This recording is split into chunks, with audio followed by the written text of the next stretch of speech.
some people are still talking a bit about the earthquake that we had. As of Friday, we have had 25 aftershocks. Today's gospel, actually, I believe, is kind of an aftershock to the earthquake of last Sunday's gospel.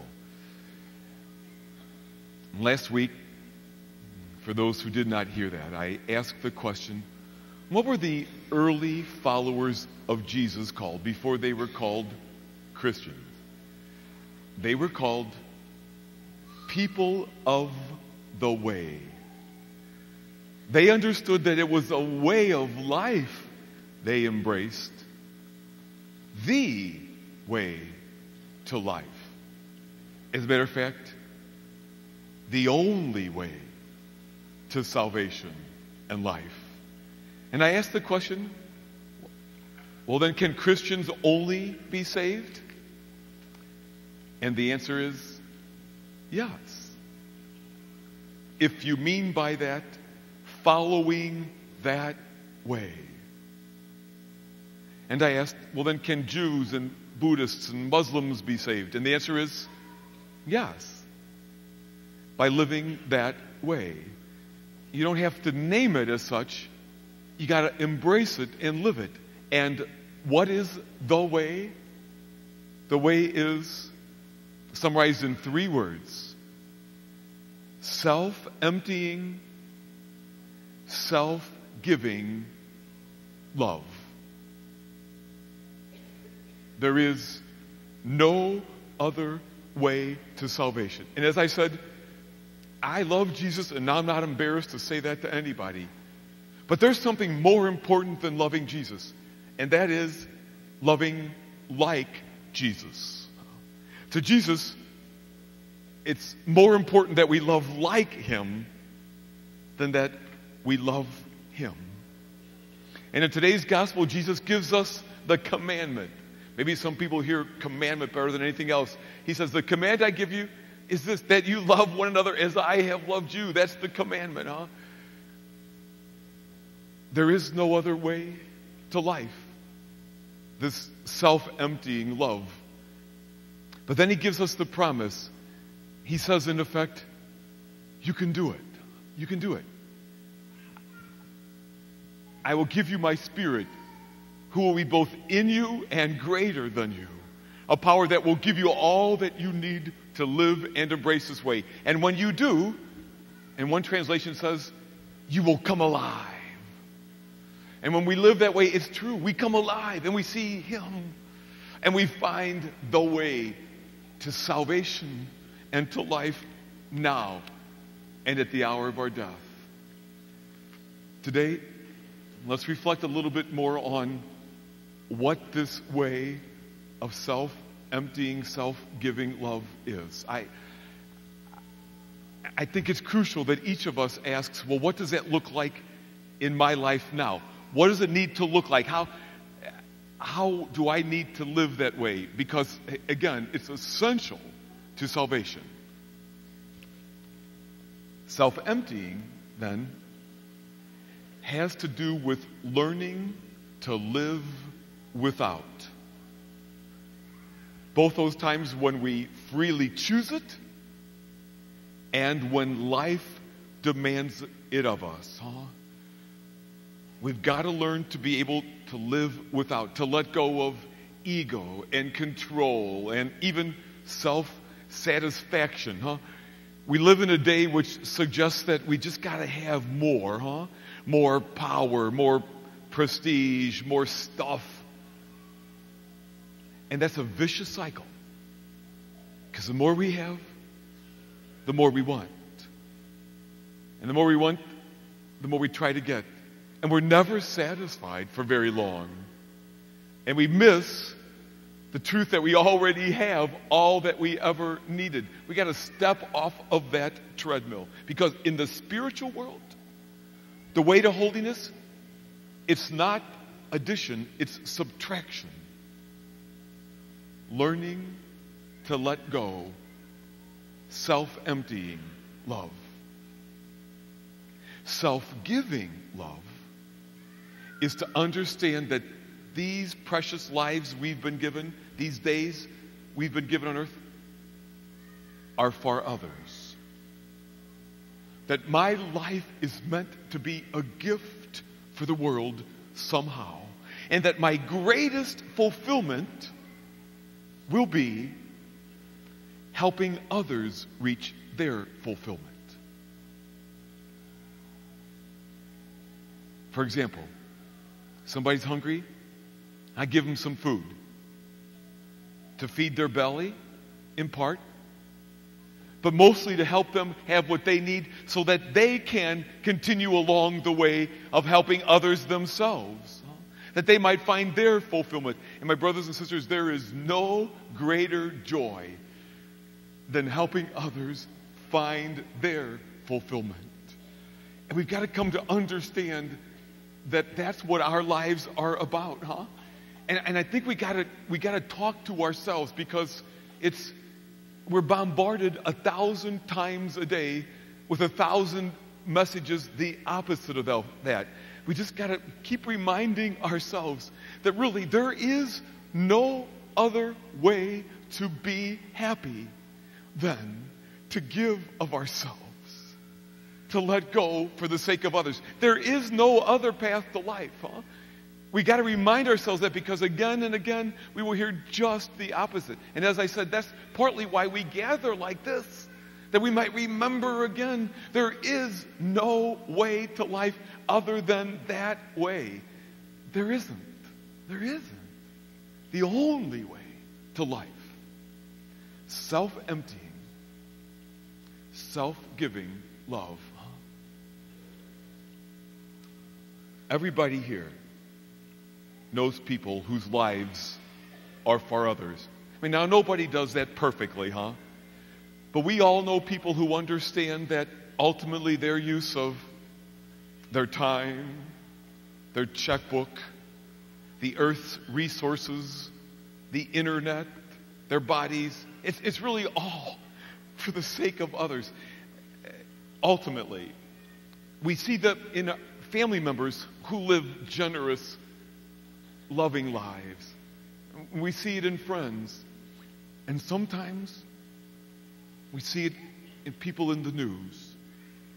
It was 1.5 years ago that the news accounts became known to us of the horrific shootings in Pennsylvania in that Amish schoolhouse. What a senseless, selfish act of violence. But shortly after we heard that horrific news, we began also to hear some stories of self-giving, self-emptying love. I don't know if you know this, but it was very shortly after the killing, after the gunman killed these 5 innocent children and then took his own life, that the family members of those children who were slain went to the family of the gunman to show him love, to let him know that they'd forgiven him and them, and that they carried no hatred in their hearts, and to pray. How could anybody do that? Except that they were already on the way. They'd been learning to empty themselves of themselves for a long time, so that in this moment of crisis, they could draw on what they'd learned and let go of their need for revenge, because there's no life there anyway, and offer forgiveness and love. Self-emptying love. There's nothing more beautiful than that. And there were stories of self-giving love.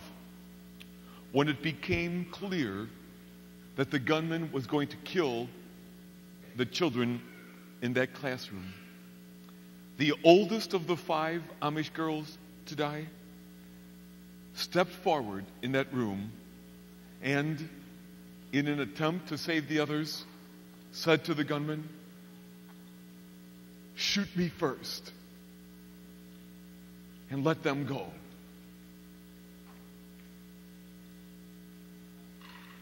Her name was Marion Fisher, and she had lived to the ripe old age of 13. We know about her sacrifice because of her sister, Barbie, aged 11, who, after her sister was killed, stepped forward and said, "Shoot me next, and let them go." And unlike her sister, she survived her wounds and could describe what happened in that room.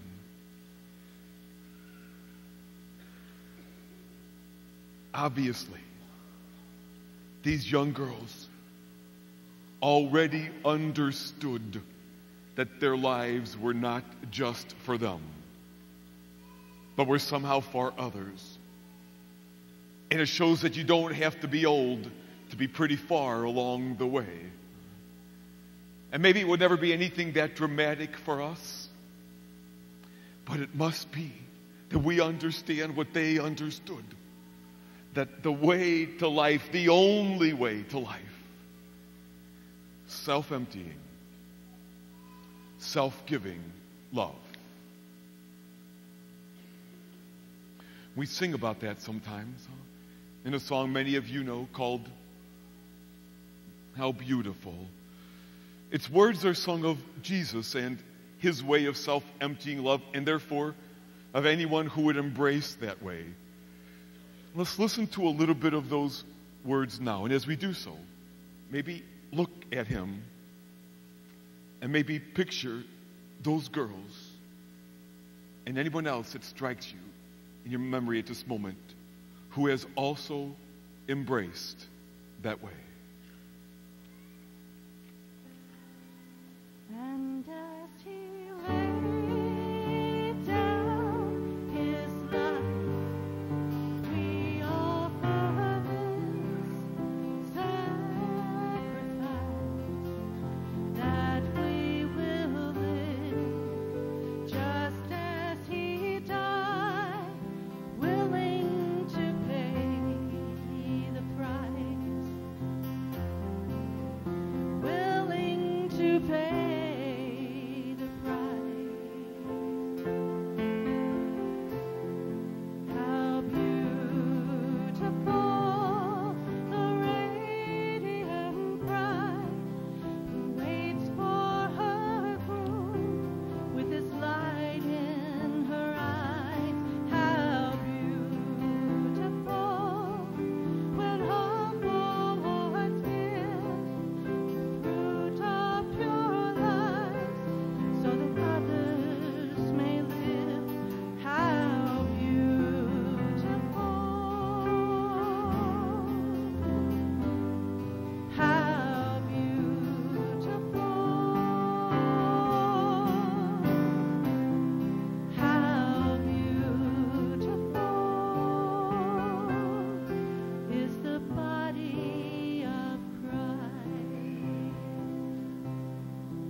How beautiful, when humble hearts give the fruit of pure lives so that others may live.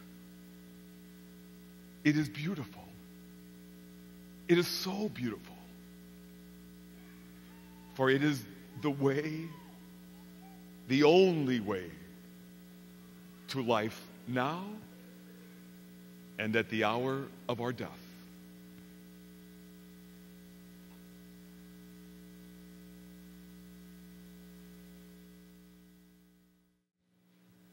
First, we better find out, where is Big Al?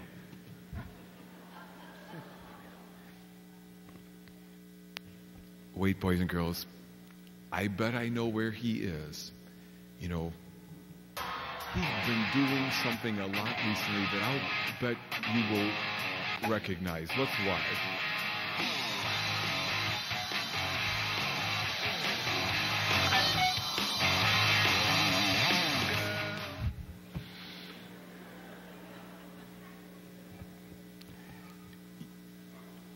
Boy, it's okay sometimes to play Guitar Hero.